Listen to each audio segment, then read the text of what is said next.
ہمارا ذہن ہمارے حقوق، یہ وہ تھیم ہے جس پر اس سال دماغی صحت کا عالمی دن منایا گیا ہے۔ حالانکہ یہی وہ مسئلہ ہے جس کی وجہ سے آج دنیا کا ہر 8واں آدمی دماغی صحت کے مسائل کا شکار ہے۔ جب انسان اپنے آپ کو دنیا میں مکمل آزاد خیال سمجھتا ہے اور اپنے ذہنی اور نفسانی خواہشات کی تکمیل ہی کو اپنی کامیابی سمجھتا ہے تو اس کی ذہنی پریشانیوں کا سفر شروع ہو جاتا ہے۔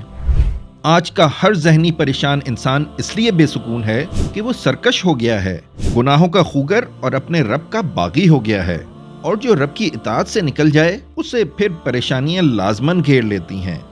اور جو میرے ذکر سے منہ موڑے گا اس کے لیے میں دنیا میں معیشت تنگ کر دوں گا۔ اس بغاوت میں اس کے ذہن نے کہا کہ نشے میں سکون ہے تو اس نے نشہ کرنا شروع کر دیا، جس نے اسے اور پریشان کر دیا۔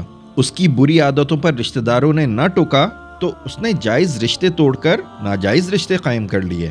اس نے دولت اور راحت کو اچھا سمجھا اور اپنی دولت کو بڑھانے کے لیے سود کا سہارا لیا تو اسے شیطان نے باولا کر دیا۔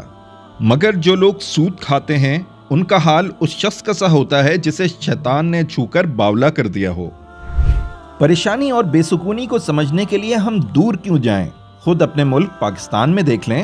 جہالت اور شرک عام ہے، نمازوں کو ضائع کرنا کوئی برائی نہیں سمجھی جاتی، زکوٰۃ کو جرمانہ سمجھا جاتا ہے، ماں باپ کو دھتکارا جاتا ہے، بات بات پر جھوٹ اور رشوتیں، ان سب نافرمانیوں اور اللہ سے بغاوت نے مل کر ہماری قوم کی اکثریت کو پریشان اور بے سکون کر دیا ہے۔ انہی سرکشیوں کی وجہ سے ہم پر بدترین لوگ حکمران بنتے ہیں۔ مہنگائی اور بدامنی نے ہر پاکستانی کو بے سکون اور ذہنی پریشان بنا دیا ہے، جس کا نتیجہ یہ ہے کہ ہائی بلڈ پریشر، السر، ڈائبٹیز اور ہارٹ اٹیکس انتہائی تیزی سے بڑھتے جا رہے ہیں۔ دماغی صحت اور قلبی آسودگی صرف اللہ کی یاد میں ہے۔